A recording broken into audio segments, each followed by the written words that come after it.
Hello, welcome to Your Academy. At Your Academy, we have been dealing with the General Prologue by Geoffrey Chaucer.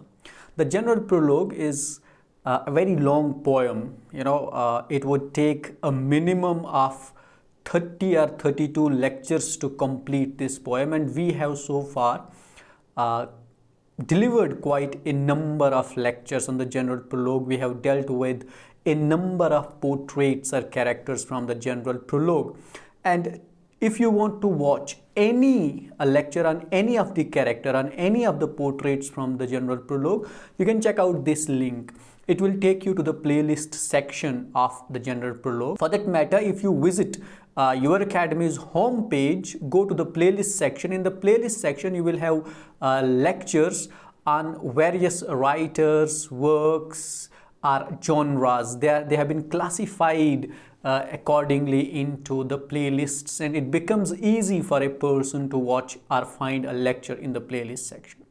Today, in this lecture, we will discuss or read one of the most famous or most lively character from the General Prologue, and that is the wife of the Bath. Now, the portrait of the wife of the Bath is a critically acclaimed character who is not only considered as the best character written by Geoffrey Chaucer, but Geoffrey Chaucer is also equally criticized for writing the portrait of the wife of the Bath. There are two dimensions to this character of the wife of the Bath. Remember one thing, that wife of the Bath would be only third female. There are only three female characters in the wife of the Bath. One would be the nun, the prioress, the other is a nun who accompanies the prioress, and the third one is the wife of the Bath. And the wife of the Bath happens to be the most famous portrait or most famous character from the prologue. You have to see two different aspects of the wife of the Bath. So for one aspect, Geoffrey Chaucer is praised. For other aspect, Geoffrey Chaucer is criticized. One aspect of the wife of the Bath is that she is a bold woman. In a patriarchal society, she is a skilled woman. She is a businesswoman. She is an authoritative woman. She is an outspoken woman. She is a woman who has traveled quite a number of countries in the medieval times, from Jerusalem to Spain to France. So she has also traveled quite a lot. In certain fields, she is considered as very wise for that matter.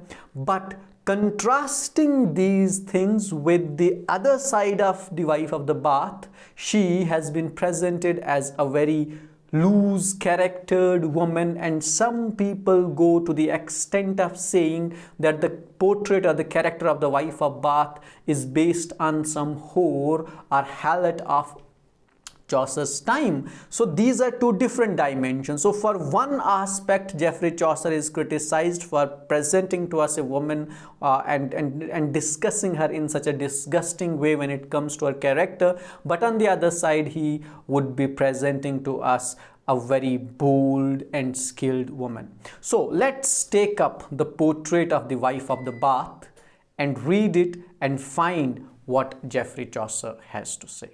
There was a housewife come from Bath or near, who, sad to say, was deaf in either ear. So he begins, as he does in most of the portraits, that there was with us also a housewife, and she had come from Bath or near. Now Bath is the name of the place which is considered as as a hub of weaving. Weaving is an art or a skill or a trade with which people in ancient times would weave the clothes. So Bath used to produce a lot of clothes through weaving. So she came either from Bath or near.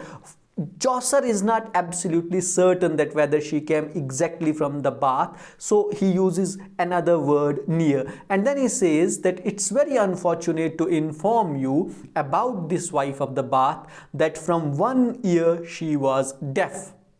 So at the very beginning, he tells us about a shortcoming, we say specially abled was the wife of the Bath.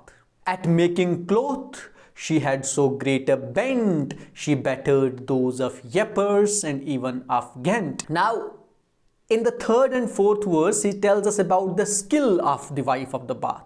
And discussing about the skill of the Bath, she was a very skilled woman. She was skilled at the making of clothes, at the weaving of clothes. And she weaved them so good that she even left behind those of Ypres and of Ghent. Now, Ypres and Ghent are the two places which are in Belgium, in the western province of Flanders also. And those two places or spots were considered to be the places where best clothes were weaved or produced, or the best people were employed. But wife of Bath was so skilled that she could even leave them behind. In all the parish there was no good wife should offering make before her on my life. Parish means the locality, area where this wife of Bath lived. And he tells us, Chaucer tells us, now wife of Bath is appearing such to Geoffrey Chaucer, and he informs us that there was no good wife in whole parish, there was not a woman in whole parish who could dare to go to the church on Sunday morning before the wife of the Bath. Which means that the wife of the Bath would usually lead the way to the church, and no woman could ever dare to go or enter the church before the wife of the Bath. So this shows that wife of Bath was very authoritative, was very dominating, or an influential woman. So we have two important aspects or characters of the wife of the Bath at the very beginning. She is skilled and she is authoritative at the same time. And if one did, indeed so worth was she, it put her out of all charity. Now, if a woman, a female, ever dared to go to the church before the wife of Bath, so worth was she. Worth here would mean authoritative, influential, or strong-natured, that it would throw her out of all charity. It is a pronoun which is used here for the act of disobeying. He told us earlier that no woman would dare to enter the church before the wife of the Bath, and if someone did, this act would lead her out of the charity of the wife of Bath, which suggests that wife of the Bath must also have been charitable, or it could be ironical, a statement by Geoffrey Chaucer, as we know that Geoffrey Chaucer has skillfully employed the stylistic technique of irony in writing the portraits in the general prologue, whether we dealt with the portrait of prioress or monk or friar. Monk or friar are outwardly satirical, and there is great irony employed in writing the portraits of these characters. Her kerchiefs were of finest weave and ground. I dare swear that they weighed a full 10 pound. Kerchiefs are usually, we say, handkerchiefs, but this may refer to shawls. This may refer to the wimple which usually women put, or the scarf which women put on head. And the kerchief that this wife of Bath had was the best of the finest weave on the ground, was of the best quality that could be found in England.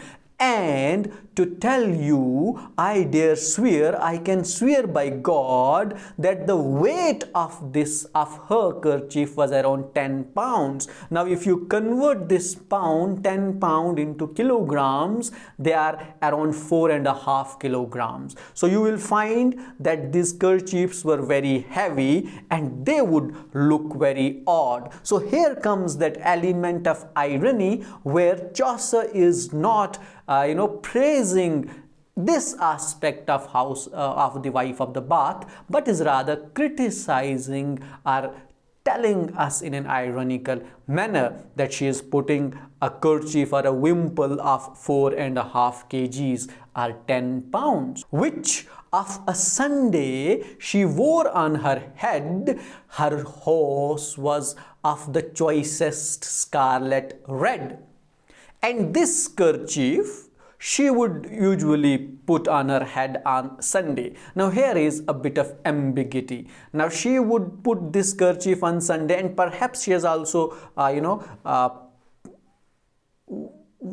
put this kerchief on her head when she is on the pilgrimage. And her horse was of her choicest scarlet red color. Horse is a kind of a belt which the wife of Bath has had put on round her buttocks, and this horse was of her choicest color, and her favorite color was red, shining bright red, and she had put the horse of that color. Close gartered, and her shoes were soft and new. Bold was her face, and fair and red of hue.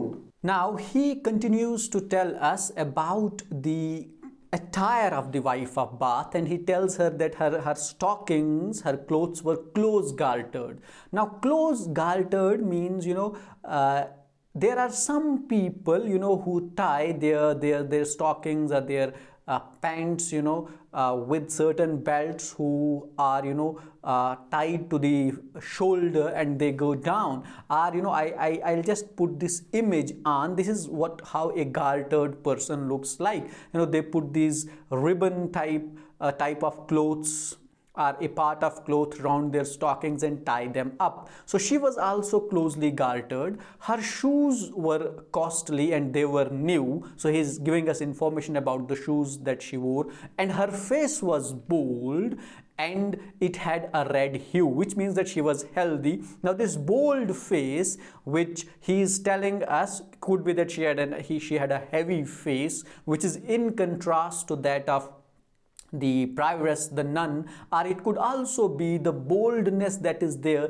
in the character of the wife of Bath. She had been respectable throughout her life, with 5 churched husbands bringing joy and strife. Now this is ironical. She was respectable throughout her life. He tells us, the poet Chaucer, that she was a very respectable woman. And what was she respected for? Because she had 5 churched husbands. She had married 5 times. And these churched husbands, these official husbands, did bring to her joy and strife. Now this joy and strife would be, a oxymoron type statement where 2 things are juxtaposed, 2 opposite words are juxtaposed.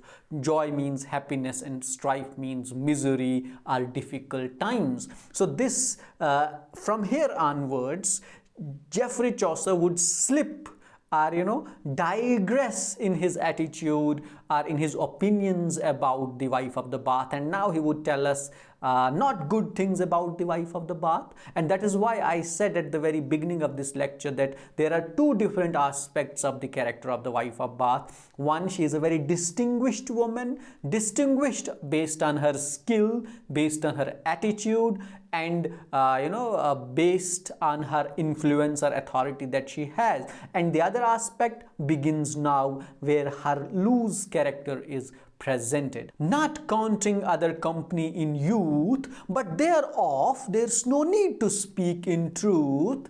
I am not counting the relationships that she had perhaps during her youth. I am only telling you about the official husbands, about those with whom she had married. They were 5, and to be truthful, to be honest, there is no need thereof. That is, there is no need to tell you now about what the wife of Bath did when she was young, what she did in her youth. There is no need to inform you about that. 3 times she had journeyed to Jerusalem, and many a foreign steam she had to stem.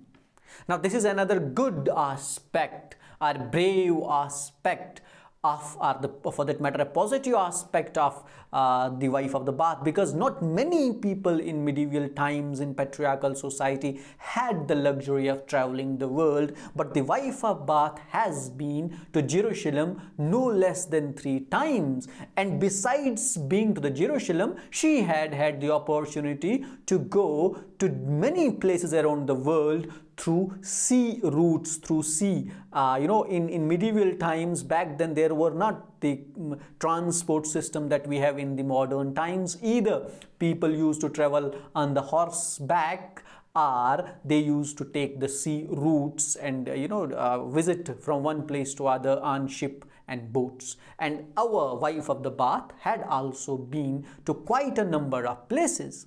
At Rome she had been, and she had been in Boulogne, in Spain at Santiago, and at Clown. Now, in these 2 verses, Geoffrey Chaucer tells you about 4 places where wife of the Bath has been. She had gone to Rome, which was a very influential place back then, and she has been to Boulogne, which is a port city or a fishing port in France, and she had been to Santiago in Spain, and she had been to Clown, which is again in France. Now these are 4 places that she has visited, which are quite at a distance, and a woman visiting these places in the medieval times is a great deal. She could tell much of wandering by the way, gap-toothed was she, it is no lie to say.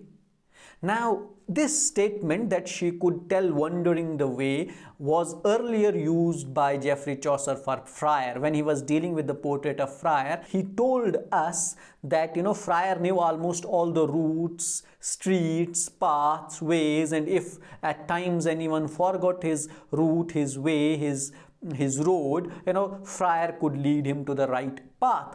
And so does the wife of the Bath. The wife of the Bath also knows all the routes, paths, ways, and streets. Now this puts wife of the Bath in a similar situation to that of the Friar, and Friar was able to tell all these things was because he to Chaucer appeared like a beggar, and who would keep on visiting different places and different people. So wife of Bath is here much similar. And further he tells us that she was gap-toothed, and it is no lie to say, I am not telling a lie that she was gap-toothed. Now this gap-toothed is a symbol of loose character, is a symbol of bad character. And here again Geoffrey Chaucer is presenting wife of Bath to us as a woman with bad character, and this is supplemented by the 5 churched husbands she had, and the relationships that she had in youth are not counted. Upon an ambler easily she sat, well wimpled and over all a hat. She could easily ride a horse. Ambler is an easy-going horse, and she was well wimpled. Well wimpled means she had a scarf on her head, and above her wimple she had worn a hat. So again, her attire is being described. As broad as is a buckler or a targe, a rug was tucked around her buttocks large. Now the description of her hat continues, as she is wearing a hat above her wimple, and Chaucer informs us that her hat was as large, as broad as is a buckler or a targe. Now this is an image, a picture of the targe and buckler, which was a shield which was usually employed or used by the fighters back then, and this could protect them against the blows of the sword by the enemy. So it's huge. So you can imagine that how huge or broad hat did the wife of the Bath wear. Further, besides this, she was also putting on a rug round her buttocks large, which is a kind of a clothing that she has put on, and on her feet a pair of sharpened spurs. In company well could she laugh her slurs. Spurs is a metal which was attached to the shoe in the days gone by, because people in those days would usually ride horses, and to make horses run fast there was this metal which was attached to the shoes, and she was also having this purse attached to her shoes. And besides this, there is another character that is told us about this woman, that she could laugh on her slurs and her jokes which she would crack in the company of few people. So that shows that this wife of Bath was bold and frank also, that she could go around and make and crack jokes and also laugh. The remedies of love she knew perchance, for of that she had learned the old dance. She knew the remedies of love. Why and how? Because she was quite experienced. She had learned the old dance. Is ironical in nature. She has had 5 church husbands. She has had good number of relationships in her youth. She is well aware about different conditions, circumstances and situations that appear perhaps in love life. So how to tackle them? She had remedies of them all. That was the portrait of the wife of Bath. And what we found in her, that her portrait is ironical, her portrait is satirical, her portrait is sarcastic, and her portrait is good also. Now this is one portrait where we find many things and many different aspects. So this is not a monotonous kind of a character that we perhaps may find one or two. She has got every side. She is bold, she is well traveled, she is skillful, but she is also having a bad character. She is gap-toothed, she is loose-charactered. That is all we have at your academy today. I hope that you were able to understand the portrait, the character of the wife of the Bath.